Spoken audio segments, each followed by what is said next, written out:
ಎಲ್ರಿಗೂ ನಮಸ್ಕಾರ. ನಾನು ನಿಮ್ಮ ಪ್ರೀತಿಯ ಅನಿತಾ ಶಮಂತ್. ಫ್ರೆಂಡ್ಸ್, ಎಲ್ಲರೂ ಹೇಗಿದ್ದೀರಾ? ಹೋಪ್ ಎಲ್ಲರೂ ಚೆನ್ನಾಗಿದ್ದೀರಾ ಅಂತ ಅನ್ಕೊಂಡಿದ್ದೀನಿ. ಸೊ ಎಲ್ಲರೂ ಚೆನ್ನಾಗಿದ್ದೀರಾ ಅಂತ ಅನ್ಕೊಂಡು ಇವತ್ತಿನ ಒಂದು ವಿಡಿಯೋನ ಸ್ಟಾರ್ಟ್ ಮಾಡೋಣ. ಓಕೆ ಫ್ರೆಂಡ್ಸ್, ಇವತ್ತಿನ ವಿಡಿಯೋ ಏನು ಅಂತ ನೋಡೋದಾದ್ರೆ, ಸಾಕಷ್ಟು ಜನ ಕಮೆಂಟ್ ಮಾಡ್ತಾನೆ ಇದ್ದೀರಾ, ಅನಿತಾ ಎಲ್ಲಿ ಹೋದ್ರಿ ನೀವು? ಗೃಹಲಕ್ಷ್ಮಿ ಯೋಜನೆ ಹಣದ್ರ ಬಗ್ಗೆ ಸ್ವಲ್ಪನಾದ್ರೂ ನಮ್ಗೆ ಅಪ್ಡೇಟ್ ಕೊಡಿ. 16ನೇ ಕಂತಿನ ಹಣ ಯಾವಾಗ ಬರುತ್ತೆ? ಈಗ ಹೊಸ ವರ್ಷ ಬೇರೆ ಹತ್ರ ಬರ್ತಾ ಇದೆ, ಇದೇನ್ ಬರುತ್ತಾ ಬರೋದಿಲ್ವಾ? ಯಾಕೆಂದ್ರೆ ಸಚಿವೆ ಲಕ್ಷ್ಮಿ ಹೆಬ್ಬಾಳ್ಕರ್ ನಡುವೆ ಮತ್ತೆ ಸಿ.ಟಿ. ರವಿ ಇವ್ರ ವಿರುದ್ಧವಾಗಿ ಜಟಾಪಟಿ ನಡೀತಾನೆ ಇದೆ. ಅಂದ್ರೆ ಅವರು ಇವ್ರ ಬಗ್ಗೆ ಮಾತಾಡ್ತಾರೆ, ಇವ್ರು ಅವ್ರ ಬಗ್ಗೆ ಮಾತಾಡ್ಕೊಂಡು ಜಗಳದಲ್ಲೇ ಇಲ್ಲಿ ಮುಗಿಸ್ತಾರೋ ಅಥವಾ ಗೃಹಲಕ್ಷ್ಮಿ ಯೋಜನೆ ಕೊಡ್ತಾರ ಅಂತ ಹೇಳ್ಬಿಟ್ಟು. ಸೊ ಖಂಡಿತವಾಗ್ಲೂ ಇವತ್ತಿನ ವಿಡಿಯೋದಲ್ಲಿ 16ನೇ ಕಂತಿನ ಹಣ ನಿಮ್ಗೆ ಯಾವಾಗ ಬರ್ತಾ ಇದೆ ಅನ್ನೋದ್ರ ಬಗ್ಗೆ ಕಂಪ್ಲೀಟ್ ಆದಂತ ಮಾಹಿತಿಯನ್ನ ಕೊಡ್ತೀನಿ. ಅಂಡ್ ಅದಿಷ್ಟೇ ಅಲ್ಲ, ಕೆಲವೊಬ್ರುಗಳು ನಿಮ್ಮ ಡೌಟ್ ಗಳನ್ನ ಕಮೆಂಟ್ ಮಾಡ್ತಾ ಇದ್ದೀರಾ. ಈಗ ರೇಷನ್ ಕಾರ್ಡ್ ತಿದ್ದುಪಡಿಗೆ ಬಿಟ್ಟಿದಾರಲ್ಲ ಅನಿತಾ, ನಾವೇನಾದ್ರೂ ರೇಷನ್ ಕಾರ್ಡ್ ಅಲ್ಲಿ ಹೆಸರು ಸೇರ್ಸೋದು ಅಥವಾ ಹೆಸರು ತೆಗ್ಸೋದು ಈ ರೀತಿ ಏನೋ ಒಂದು ಕರೆಕ್ಷನ್ ಮಾಡ್ತೀವಿ ಅಂತ ಅನ್ಕೊಳ್ಳಿ. ಸೊ ಅವಾಗ ನಮ್ಮ ಗೃಹಲಕ್ಷ್ಮಿ ಯೋಜನೆ ಹಣ ಬರೋದೇನಾದ್ರೂ ನಿಂತೋಗುತ್ತಾ ಅಥವಾ ಬೇರೆ ಏನಾದ್ರೂ ಸಮಸ್ಯೆ ಆಗತ್ತಾ ನಮ್ಮ ಗೃಹಲಕ್ಷ್ಮಿ ಯೋಜನೆಗೆ ಅಂತ ಕೇಳ್ತಾ ಇದ್ದೀರಾ. ಆ ಒಂದು ನಿಮ್ಮ ಡೌಟ್ಗೂ ಕೂಡ ಇವತ್ತಿನ ವಿಡಿಯೋದಲ್ಲಿ ಉತ್ತರವನ್ನ ಕೊಡ್ತೀನಿ. ಓಕೆ, ಸೊ ಬನ್ನಿ ಹಾಗಾದ್ರೆ ಈ ಎರಡು ವಿಷಯಗಳ ಬಗ್ಗೆ ಕಂಪ್ಲೀಟ್ ಆದಂತ ಮಾಹಿತಿಯನ್ನ ತಿಳ್ಕೊಂಡ್ ಬರೋಣ. ಅಂಡ್ ಅದಕ್ಕಿಂತ ಮುಂಚೆ ನೀವಿನ್ನು ನಮ್ಮ ಚಾನಲ್ಗೆ ಸಬ್ಸ್ಕ್ರೈಬ್ ಆಗದೆ ನೋಡ್ತಾ ಇದ್ದೀರಾ ಅಥವಾ ಹೊಸದಾಗಿ ಯಾರಾದ್ರೂ ನಮ್ಮ ಚಾನಲ್ ನ ನೋಡ್ತಾ ಇದ್ದೀರಾ ಅಂದ್ರೆ ಅನಿತಾ ಶಮಂತ್ ಯೂಟ್ಯೂಬ್ ಚಾನಲ್ ಹಾಗೆ ಪುಣ್ಯ ಶಮಂತ್ ಯೂಟ್ಯೂಬ್ ಚಾನಲ್ಗೆ ಸಬ್ಸ್ಕ್ರೈಬ್ ಆಗೋದನ್ನ ಮರಿಬೇಡಿ. ಅಂಡ್ ಈಗಾಗಲೇ ಯಾರೆಲ್ಲ ಸಬ್ಸ್ಕ್ರೈಬ್ ಮಾಡಿದ್ದೀರಾ ಅವ್ರಿಗೆಲ್ರಿಗೂ ಕೂಡ ಥ್ಯಾಂಕ್ ಯು ಸೋ ಮಚ್ ಅಂತ ಹೇಳ್ತಾ ಪಟ್ಟಂತ ವಿಡಿಯೋನ ಸ್ಟಾರ್ಟ್ ಮಾಡೋಣ. ಸೊ ಫ್ರೆಂಡ್ಸ್, ಈಗ ಮೊದಲನೇದಾಗಿ 16ನೇ ಕಂತಿನ ಹಣದ್ರ ಬಗ್ಗೆನೇ ಮಾತಾಡ್ಬಿಡ್ತೀನಿ. ಸೊ ನಿಮ್ಗೆಲ್ರಿಗೂ ಗೊತ್ತಿರೋ ಪ್ರಕಾರ ಈಗ ಆಲ್ರೆಡಿ ನೀವು 30,000 ರೂಪಾಯಿ ಹಣ ಗೃಹಲಕ್ಷ್ಮಿ ಯೋಜನೆ ಅಡಿ ತಗೊಂಡಿದ್ದೀರಾ, ಅಂದ್ರೆ 15ನೇ ಕಂತಿನವರೆಗೂ. ಅಂಡ್ ಕೆಲವೊಂದಿಷ್ಟು ಜನ ಕೇಳ್ತಾ ಇದ್ರಿ 15ನೇ ಕಂತಿನ ಹಣ ನಮಗೆ ಬರ್ಲಿಲ್ಲ ಅನಿತಾ ಅಂತ ಹೇಳ್ಬಿಟ್ಟು. ತುಂಬಾ ಜನ ಏನಿಲ್ಲ, ಸೊ ಮೇ ಬಿ 1-2% ಜನಗಳು ರಿಸೀವ್ ಮಾಡ್ಕೊಂಡಿಲ್ವೇನೋ. ಸೊ ಆದ್ರೂ ಕೂಡ ಇಲ್ಲಿ ಸರ್ಕಾರ ಹೇಳ್ತಾ ಇದೆ ಎಲ್ರಿಗೂ ಕೂಡ ನಾವು 15ನೇ ಕಂತಿನ ಹಣವನ್ನ ಹಾಕಿದೀವಿ ಅಂತ ಹೇಳ್ಬಿಟ್ಟು. ಓಕೆನಾ, ನಿಮ್ಗೆ ಯಾರಿಗಾದ್ರೂ ಬಂದಿಲ್ಲ 15ನೇ ಕಂತಿನ ಹಣ ಅಂತ ಹೇಳಿದ್ರೆ ಖಂಡಿತ ಭಯ ಏನ್ ಪಡಕ್ ಹೋಗ್ಬೇಡಿ. ನಿಮ್ಗೆ ಅಪ್ ಟು 14ನೇ ಕಂತಿನ ಹಣದವರೆಗೂ ಬಂದಿದೆ ಅಂತ ಅಂದ್ರೆ ಈ 16ನೇ ಕಂತಿನ ಹಣ ಹಾಕ್ತಾರಲ್ವಾ, ಅವತ್ತಿನ ದಿನ ನಿಮ್ಗೆ ಖಂಡಿತವಾಗ್ಲೂ 15ನೇ ಕಂತಿನ ಹಣ ಬಂದು ಅದಾಗಿ 2-3 ದಿನ ಬಿಟ್ಬಿಟ್ಟು ನಿಮ್ಗೆ 16ನೇ ಕಂತಿನ ಹಣ ಬಂದೇ ಬರುತ್ತೆ. ಓಕೆನಾ, ಸೊ ಇದಿಷ್ಟು ಈಗ 15ನೇ ಕಂತಿನ ಬಗ್ಗೆ. ಆದ್ರೆ 16ನೇ ಕಂತಿನ ಹಣ ಯಾವಾಗ ಬರುತ್ತೆ ಅನ್ನೋದು ನಿಮ್ಮ ಪ್ರಶ್ನೆ ಅಲ್ವಾ. ಸೊ ಈಗ ಇನ್ನೇನು ಡಿಸೆಂಬರ್ ತಿಂಗಳು ಮುಗಿತಾ ಹೋಯ್ತು. ನಾನು ಕಳೆದ ಒಂದು ವಾರದಿಂದಾನು ಹೇಳ್ಕೊಂಡೇ ಬಂದಿದ್ದೀನಿ, ಯಾವುದೇ ಕಾರಣಕ್ಕೂ ಡಿಸೆಂಬರ್ ತಿಂಗಳಲ್ಲಿ ನಿಮ್ಗೆ 16ನೇ ಕಂತಿನ ಹಣ ಬರೋದಿಲ್ಲ ಅಂತ ಹೇಳ್ಬಿಟ್ಟು. ಓಕೆನಾ, ಆಕ್ಚುಲಿ ನಿಮ್ಗೆ ಕೊಡ್ಬೇಕಾಗಿದ್ದು ಡಿಸೆಂಬರ್ ತಿಂಗಳಲ್ಲೇ. ಯಾಕೆಂದ್ರೆ ಈ 16ನೇ ಕಂತಿನ ಹಣ 16th ಇನ್ಸ್ಟಾಲ್ಮೆಂಟ್ ಅಂತ ಏನಿದೆಯೋ ಅದು ನಿಮ್ಗೆ ನವೆಂಬರ್ ತಿಂಗಳದು ಡಿಸೆಂಬರ್ಗೆ ಕೊಡ್ಬೇಕಾಗಿತ್ತು. ಆದ್ರೆ ಸಲ ನಿಮಗೆ ಗೊತ್ತಿರೋ ಪ್ರಕಾರ ಒಂದೊಂದು ತಿಂಗಳು ಮುಂದೆ ಹೋಗ್ತಾನೆ ಇರುತ್ತೆ ಗೃಹಲಕ್ಷ್ಮಿ ದುಡ್ಡು. ಓಕೆನಾ, ಸೊ ಅದೇ ಕಾರಣದಿಂದ ಈಗಲೂ ಕೂಡ 16ನೇ ಕಂತು ನಿಮ್ಗೆ ಜನವರಿ ತಿಂಗಳಲ್ಲಿ ಕೊಡ್ತಾರೆ. ಓಕೆನಾ, ಸೊ ಈಗ ಆಲ್ರೆಡಿ ಗೃಹಲಕ್ಷ್ಮಿ ಯೋಜನೆ ಸ್ಟೇಟಸ್ 16ನೇ ಕಂತಿಂದು ಚೆಕ್ ಮಾಡಿದ್ರೆ ಪುಷ್ ಟು ಡಿ.ಬಿ.ಟಿ ಅಂತ ಹೇಳಿ ತೋರಿಸ್ತಾ ಇದೆ ಪ್ರತಿಯೊಬ್ಬರಿಗೂ. ಓಕೆನಾ, ಪುಷ್ ಟು ಡಿ.ಬಿ.ಟಿ ಅಂತ ಅಂದ್ರೆ ಏನು ಅಂದ್ರೆ ಈಗ ಆಲ್ರೆಡಿ ತಯಾರಿ ಸ್ಟಾರ್ಟ್ ಆಗಿದೆ. ಅಂದ್ರೆ ಹಣಕಾಸು ಇಲಾಖೆಯಿಂದ ಗೃಹಲಕ್ಷ್ಮಿ ಯೋಜನೆಗೆ ಬರಬೇಕಾಗಿರುವಂತ 2,500 ಕೋಟಿ ಹಣವನ್ನ ಬಿಡುಗಡೆ ಮಾಡಿದೆ ಫಿನಾನ್ಷಿಯಲ್ ಡಿಪಾರ್ಟ್ಮೆಂಟ್. ಓಕೆನಾ, ಸೊ ಆ ರೀತಿ ಬಿಡುಗಡೆ ಆಗಿದ್ರೆ ಮಾತ್ರನೇ ಇಲ್ಲಿ ಪುಷ್ ಟು ಡಿ.ಬಿ.ಟಿ ಅಂತ ಹೇಳಿ ನಮ್ಗೆ ತೋರಿಸುವಂತದ್ದು. ಸೊ ಅಲ್ಲಿ ಬಿಡುಗಡೆ ಆಗಿದೆ ಅಂತ ಹೇಳಿದ್ರೆ ಸದ್ಯದಲ್ಲೇ ನಿಮ್ಗೆ ಜನವರಿ ತಿಂಗಳು ಅಂತಂದ್ರೆ ಡೇಟ್ ಎಷ್ಟು ಅನಿತಾ ಅಂತ ಕೇಳ್ತೀರಾ.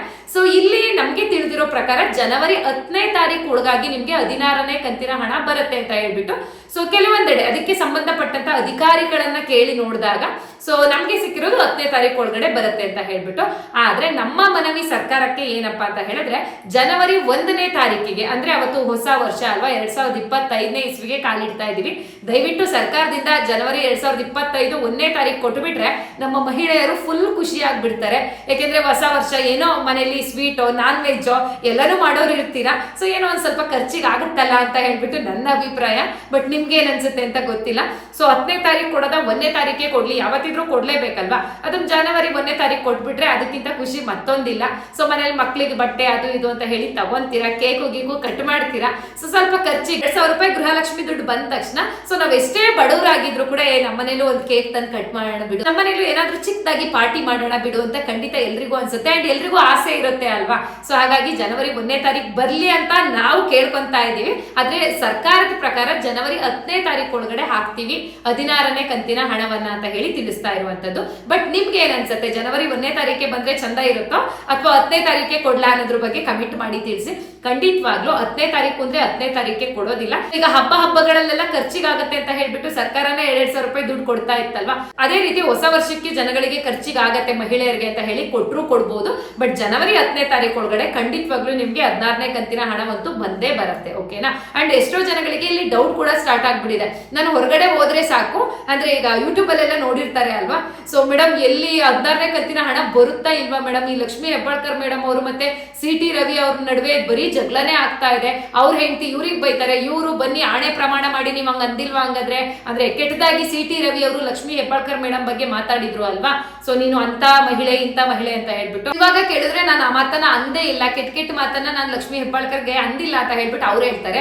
ಇವರು ಬನ್ನಿ ಹಾಗಾದ್ರೆ ಧರ್ಮಸ್ಥಳಕ್ಕೆ ಬನ್ನಿ ಆಣೆ ಪ್ರಮಾಣ ಮಾಡಿ ಆ ದೇವ್ರ ಮೇಲೆ ಮಾಡಿ, ಸೊ ನೀವ್ ಅಂದಿದ್ದೀರಾ ನಾವೆಲ್ಲರೂ ಕೇಳಿಸ್ಕೊಂಡಿದೀವಿ ಅಂತ ಇವ್ರು ಹೇಳ್ತಾರೆ. ಓಕೆನಾ. ಸೊ ಇವ್ರ ಮಧ್ಯೆ ಇಷ್ಟೊಂದು ಗುದ್ದಾಟ ನಡೀತಾ ಇದೆ. ಇನ್ನೇ 16ನೇ ಕಂತಿನ ಹಣದ ಬಗ್ಗೆ ಇವ್ರು ಯೋಚನೆ ಮಾಡ್ತಾರ ಇಲ್ವಾ ಅಂತ ಹೇಳಿ ಪಾಪ ಜನಗಳು ಎಲ್ಲೇ ಹೋದ್ರು ನನಗೂ ಕೇಳಲಿಕ್ಕೆ ಸ್ಟಾರ್ಟ್ ಆಗಿದ್ದಾರೆ. ಖಂಡಿತವಾಗ್ಲೂ ಈ ಗೃಹಲಕ್ಷ್ಮಿ ಹಣದ ವಿಷಯನೇ ಬೇರೆ, ಇವ್ರದ್ದು ಏನ್ ವೈಯಕ್ತಿಕವಾಗಿ ಜಗಳ ಗುದ್ದಾಟ ಇರುತ್ತೋ ಅದೇ ಬೇರೆ ಆಗಿರುತ್ತೆ. ಹಂಗಂತ ನಿಮ್ಗೆ ಯಾವುದೇ ಕಾರಣಕ್ಕೂ ಗೃಹಲಕ್ಷ್ಮಿ ಯೋಜನೆ ಬರೋದನ್ನ ನಿಲ್ಸೋದಿಲ್ಲ. ಓಕೆನಾ. ಖಂಡಿತ ಕೊಟ್ಟೆ ಕೊಡ್ತಾರೆ.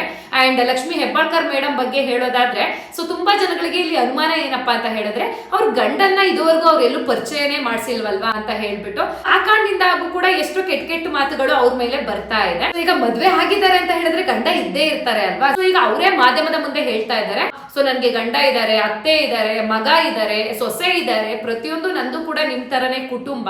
ಸೊ ಗಂಡನ್ನ ತೋರ್ಸಿಲ್ಲ ಅಂದ ತಕ್ಷಣನೇ ಇವ್ರು ಕೆಟ್ಟದಾಗಿ ನೀನ್ ಅಂತ ಮಹಿಳೆ ಅಥವಾ ಇನ್ನೊಬ್ರಿಗೂ ನಿಮ್ಗೂ ಸಂಬಂಧ ಇದೆ, ಸೊ ಈ ರೀತಿ ಮಾತಾಡೋದು ಯಾವ ಲೆಕ್ಕ. ನನ್ ಗಂಡಂಗೆ ಸ್ವಲ್ಪ ಏನು ಅನಾರೋಗ್ಯ ಅಂತ ಹೇಳಿದ್ರೆ ಪೇಷಂಟ್ ಇದ್ದಾರೆ ಅವರು, ಸೊ ಹಂಗಾಗಿ ಎಲ್ಲೂ ಅವ್ರು ಅಷ್ಟಾಗಿ ಹೊರಗಡೆ ಬರೋದಿಲ್ಲ.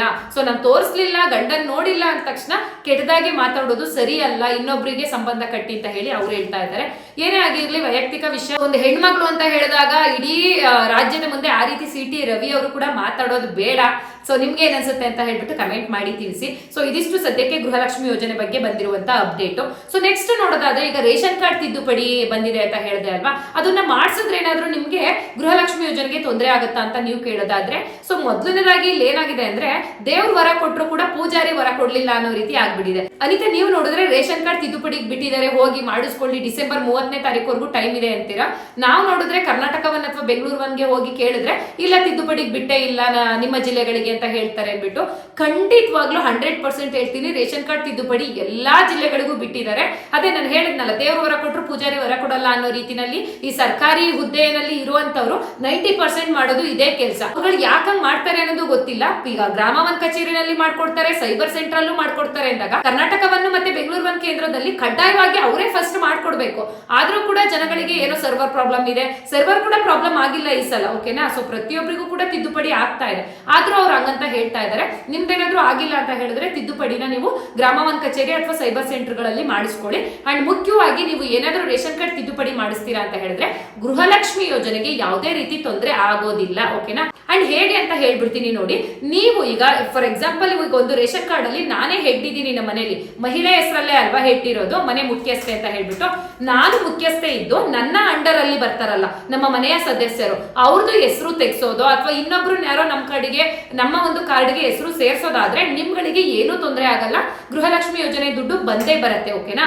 ಅಥವಾ ನೀವೇ ಮನೆ ಮುಖ್ಯಸ್ಥೆ ಆಗಿ ನೀವೇ ಆ ಒಂದು ರೇಷನ್ ಕಾರ್ಡ್ಗೆ ಮಹಿಳೆ ಇದ್ದೀರಾ, ರೇಷನ್ ಕಾರ್ಡ್ಗೆ ಹೆಡ್ ಇದ್ದೀರಾ ಅಂತ ಹೇಳಿದ್ರೆ ರೇಷನ್ ಕಾರ್ಡ್ ಮುಖ್ಯಸ್ಥೇನೆ ನೀವು ಗೃಹಲಕ್ಷ್ಮಿ ಯೋಜನೆ ದುಡ್ಡನ್ನ ತಗೋತಾ ಇರೋರಾಗಿದ್ದು ನಿಮ್ಮ ಹೆಸರಲ್ಲಿ ಏನಾದ್ರೂ ಬದಲಾವಣೆ ಮಾಡಿ ಅಥವಾ ರೇಷನ್ ಕಾರ್ಡ್ ಅಲ್ಲಿ ಬದಲಾವಣೆ ಆಯ್ತು ಅಂತ ಹೇಳಿದ್ರೆ ಸೊ ನಿಮ್ಗಳಿಗೆ ಸ್ವಲ್ಪ ತೊಂದರೆ ಆಗುತ್ತೆ. ಅಂದ್ರೆ ಹಣ ಬರೋದೇ ನಿಂತೋಗೋದಿಲ್ಲ, ಒಂದ್ 2 ರಿಂದ 3 ತಿಂಗಳು ತಗೊಳುತ್ತೆ.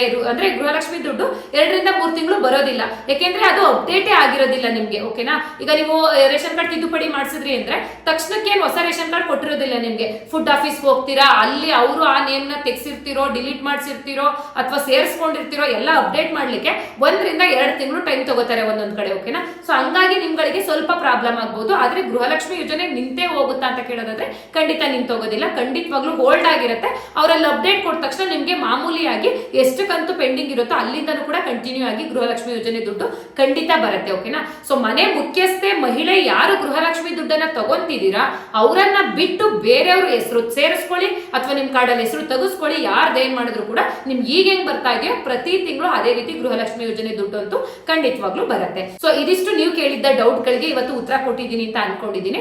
ಸೊ ಸದ್ಯಕ್ಕೆ ಲೇಟೆಸ್ಟ್ ಆಗಿ ಬಂದಿರುವಂತಹ ಅಪ್ಡೇಟ್ ಇದೇನೆ.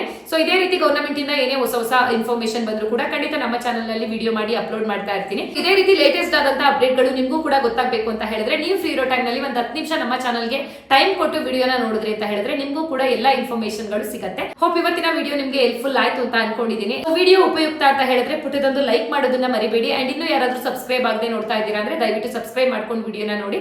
ಓಕೆ ಫ್ರೆಂಡ್ಸ್, ಹಾಗಾದ್ರೆ ನೆಕ್ಸ್ಟ್ ವಿಡಿಯೋದಲ್ಲಿ ಮತ್ತೆ ಸಿಗ್ತೀನಿ. ಅಂಡ್ ಇವತ್ತಿನ ವಿಡಿಯೋ ಯಾರ್ಯಾರೆಲ್ಲ ನೋಡಿದ್ರೆ ಅವ್ರಿಗೆಲ್ರಿಗೂ ಕೂಡ ಹೃದಯಪೂರ್ವಕ ಧನ್ಯವಾದಗಳು.